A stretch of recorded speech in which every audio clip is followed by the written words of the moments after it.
मंत्री परिषद की ओर से महाकुंभ में आए हुए सभी पूज्य संतों और सभी श्रद्धालुओं के साथ ही लोकतंत्र के सजग प्रहरी के रूप में आप सभी मीडिया से जुड़े हुए प्रतिनिधियों का पूरे मंत्री परिषद की ओर से हृदय से स्वागत करता हूं। महाकुंभ में पहली बार उत्तर प्रदेश का संपूर्ण मंत्री परिषद उपस्थित है। हमारे सहयोगी सभी मंत्रियों ने आज यहां पर बहुत सारे मुद्दों पर चर्चा की है। प्रदेश के विकास से जुड़े हुए जो नीतिगत निर्णय हैं उन मुद्दों पर चर्चा हुई है। इसके अलावा यहां पर अन्य महत्वपूर्ण मुद्दों के साथ साथ प्रयागराज के विकास से जुड़े हुए मुद्दों पर भी चर्चा हुई है।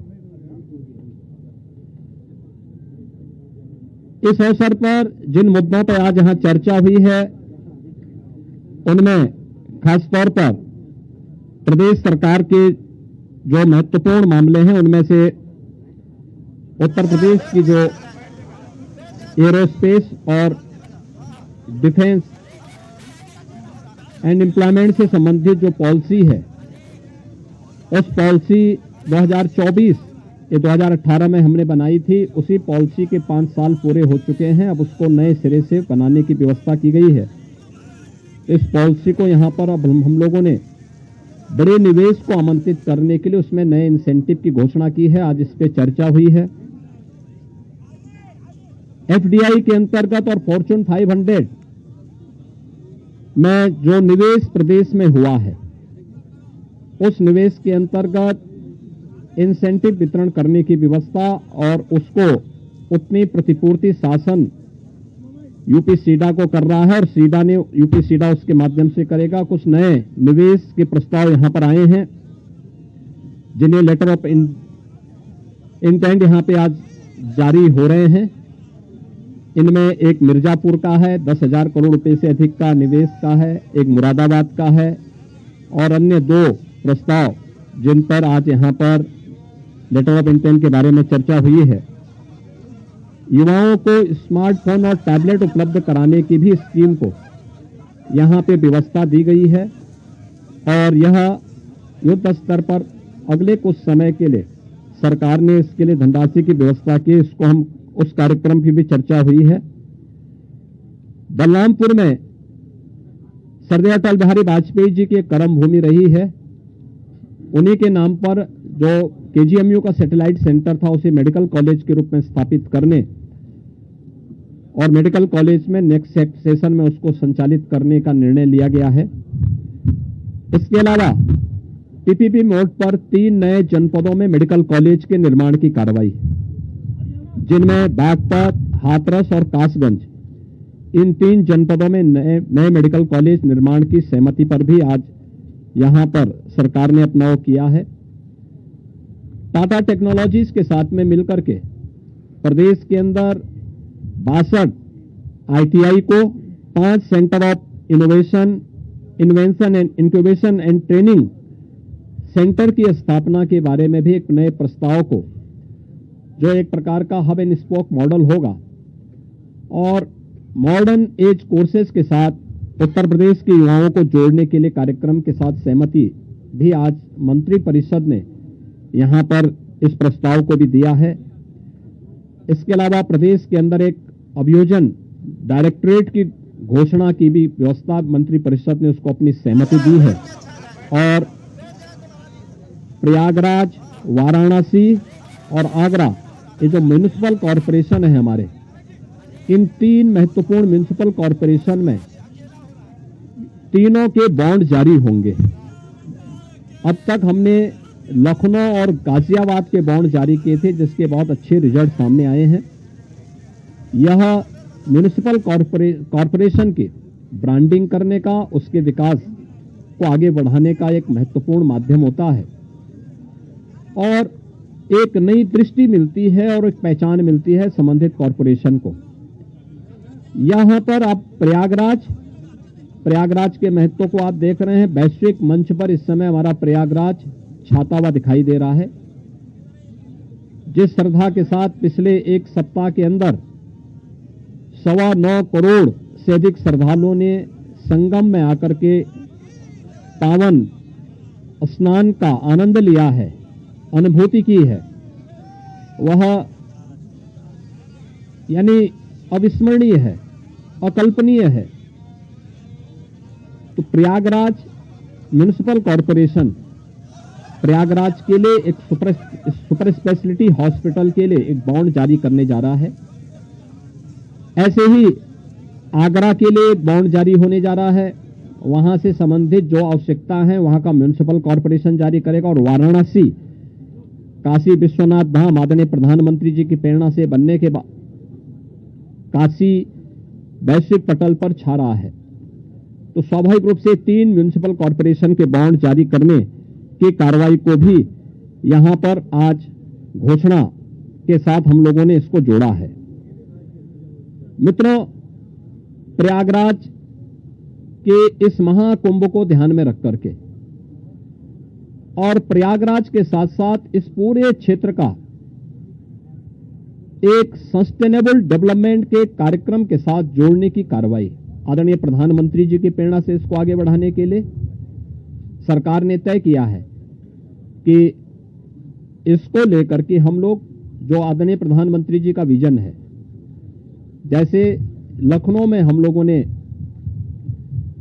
स्टेट कैपिटल रीजन लखनऊ और उसके आसपास के जनपदों को मिलाकर के एक डेवलपमेंट का प्लान बनाया है, ऐसे ही प्रयागराज और चित्रकूट को मिलाकर के एक डेवलपमेंट रीजन यहां पे हम डेवलप करेंगे। इसके लिए इंफ्रास्ट्रक्चर के लिए जो महत्वपूर्ण होगा वह एक गंगा एक्सप्रेसवे का एक्सटेंशन हम लोग देंगे। गंगा एक्सप्रेसवे प्रयागराज से मिर्जापुर, मिर्जापुर से भदोई होते हुए संत रविदास नगर होते हुए यह काशी, चंदौली और गाजीपुर में पूर्वांचल एक्सप्रेसवे के साथ जुड़ेगा। इसके अलावा वाराणसी और चंदौली से यही एक्सप्रेसवे सोनभद्र को जोड़ते हुए नेशनल हाईवे के साथ जुड़ेगा। तो यह इंफ्रास्ट्रक्चर की दृष्टि से जैसे प्रयागराज में प्रयागराज चित्रकूट डेवलपमेंट रीजन यहां पे हम लोग तैयार करने जा रहे हैं, वैसे ही वाराणसी में भी वाराणसी बिंद एक डेवलपमेंट रीजन वहां पे भी डेवलप करने की कार्रवाई पर नीति आयोग के साथ मिलकर के इस कार्यक्रम को तेजी के साथ आगे बढ़ाया जा रहा है। तो ये डेवलपमेंट के वे रीजन होंगे जो वास्तव में यहां की न केवल पर्यटन की दृष्टि से बल्कि आर्थिक उन्नयन में और यहां पे रोजगार सृजन में बड़ी भूमिका का निर्वहन करेंगे। उस प्रकार का इंफ्रास्ट्रक्चर की दृष्टि से एक्सप्रेसवे एक, तो ये एक्सटेंशन हम लोग इसको करने जा रहे हैं जो प्रयागराज, बिंद और काशी एक्सप्रेसवे के रूप में इसे हम लोग जानेंगे।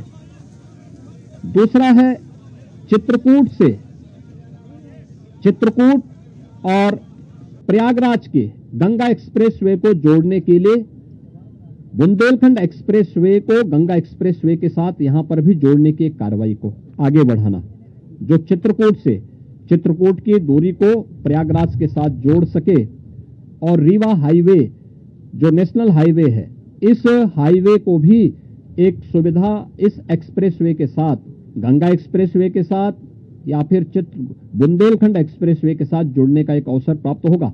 तो ये दो महत्वपूर्ण के साथ साथ प्रयागराज की अपनी आंतरिक चैलेंजेज हैं, ट्रैफिक के चैलेंजेज हैं, और इसमें हम लोगों ने अभी से यहां पर पहले आदरणीय प्रधानमंत्री जी की प्रेरणा से भारत सरकार के राष्ट्रीय राजमार्ग विभाग ने लखनऊ रायबरेली होते हुए प्रयागराज की दूरी को बहुत आसान किया है, जिसमें गंगा नदी पे एक 6 लेन का ब्रिज भी बन रहा है। इस समय हमने उसकी एक व्यवस्था स्टील ब्रिज दिया है इस पूरे महाकुंभ के दौरान, जो प्रॉपर रूप से कार्य कर रहा है, लेकिन वह नया ब्रिज भी समय रहते हुए कंप्लीट हो जाएगा।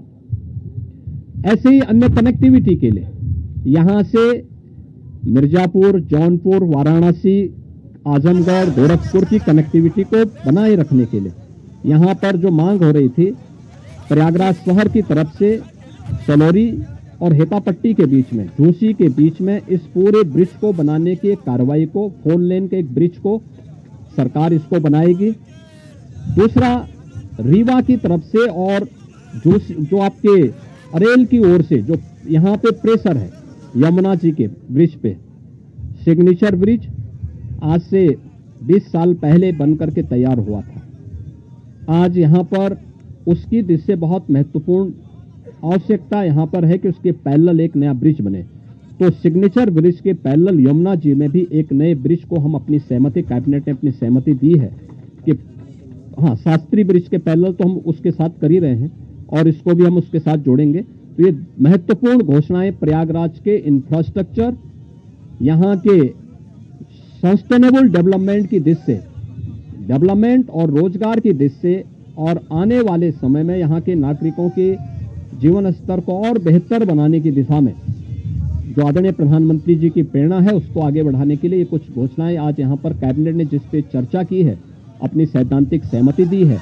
और मुझे पूरा विश्वास है कि अगली बार जब कुंभ के साथ उत्तर प्रदेश जुड़ेगा तो इन सब इंफ्रास्ट्रक्चर का लाभ आने वाले श्रद्धालुओं को प्राप्त होगा। मैं आप सबका एक बार फिर से अपने मंत्री परिषद के सभी साथियों की ओर से हृदय से स्वागत करता हूं, अभिनंदन करता हूं। कहाँ गए भाई राजभर जी और ये कहाँ गए अपने आशीष पटेल जी, निषाद राज, कहाँ हैं लोग? आप लोग पीछे क्या छुपे हुए? इधर आइए। कहाँ राजभर जी कहाँ गए? अनिल कहाँ है? अनिल कहाँ है?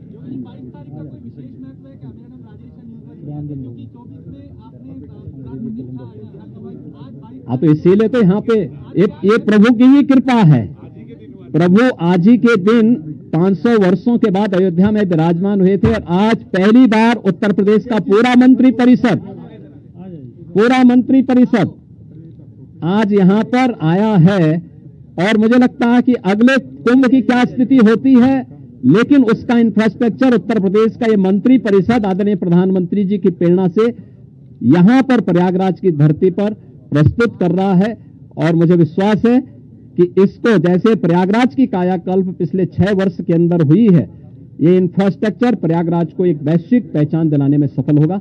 आप सबको मैं एक बार फिर से धन्यवाद देता हूं। बहुत बहुत अभिनंदन।